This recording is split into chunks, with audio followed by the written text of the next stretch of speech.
Bismillahirrahmanirrahim. Assalamualaikum warahmatullahi wabarakatuh. Nama saya Ahmad Fauzi, santri kelas 5, santri pesantren modern Al-Manar.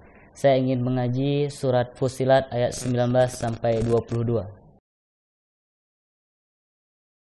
Bismillahirrahmanirrahim. ويوم يحشر أعداء الله إلى النار فهم يوزعون حتى إذا ما جاءوها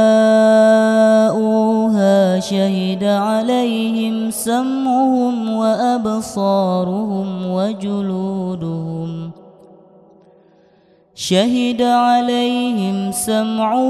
وأبصارهم وجلودهم بما كانوا يعملون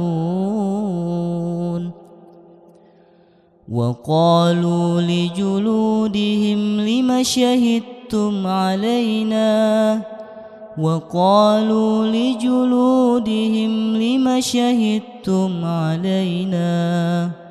قالوا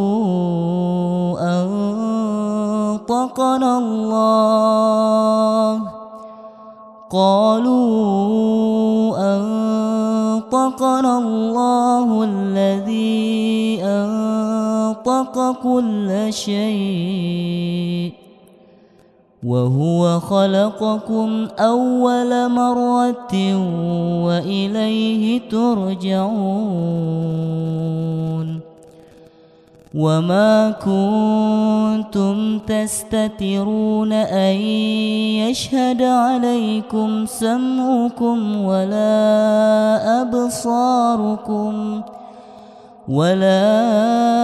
أبصاركم ولا جلودكم ولكن ظننتم أن الله لا يعلم كثيرا مما تعملون صدق الله العظيم.